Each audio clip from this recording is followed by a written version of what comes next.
Hi අද මං ඔයාලට අරගෙන ආවා කන්න ආස නැති අයටත් ආසාවෙන් කන්න පුළුවන් පෝෂ්‍යදායී රෙසිපි එකක්. මේ තමා කඩල ව්‍යංජනය. අපි බලමු එහෙනම් මේ රෙසිපි එක හදාගන්නේ කොහොමද කියලා.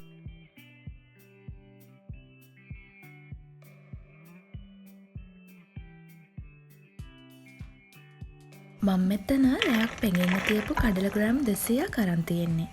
දැන් ඒකට තඹ ගන්න ඕනේ ප්‍රමාණය වතුර දාගන්නවා. ඊට පස්සේ ඒකටම කුරුදු පොතු කෑල්ලයි, කරාබු නැටි දෙකකුයි, කරදමුංගු ඇට දෙකකුයි, කහ තේ හැඳි භාගයකුයි දාගන්නවා. දාලා මේ ටික දැන් පියනෙන් වහලා හොඳට තඹ ගන්නයි තියෙන්නේ. මේ අතරතුර මම මේ කඩල කරේ රසවත් වෙන පේස්ට් එකක් හදාගන්නයි හදන්නේ. භාජනයක් ලිපේ තියලා ඒකට ගහගත්ත පොල් මේස හැඳි දෙකක් දාගන්නවා. ඒකටම පොඩියට කපාගත්ත රටලුණු, කරපිංචා, මිරිස් කුඩු තේ හැඳි භාගයක්, තුනුපහ තේ හැඳි කාලකුයි, කහ චුට්ටකුයි දාගන්නවා. දැන් මේ සේරම මේ වගේ පොල් වලයි ලුණු වලයි පොඩ්ඩක් තෙත ගතිය අඩු වෙනකන් කබල ටිකක් බැද ගන්න ඕනේ කලවම් කර කර.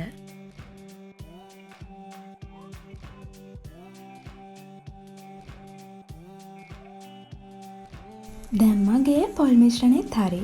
මේ වෙලාවේදී දැන් කඩල ටිකත් හොඳට තැම්බිලා තියෙන්නේ.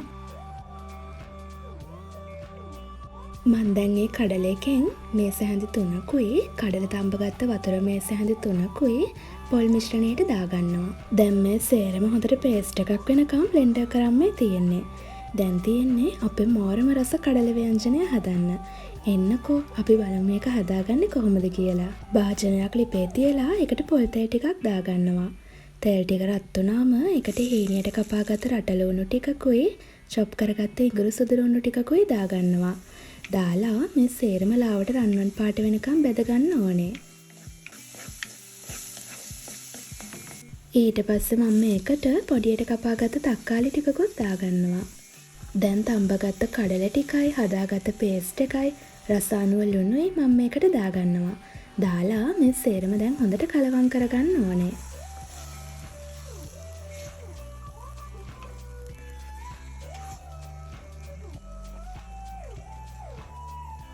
ඊට පස්සේ මේ කඩල ටික වැහෙන ගානට උකු පොල් කිරි මම මේකට දාගන්නවා. දැන් තියෙන්නේ මේක උයා ගන්න.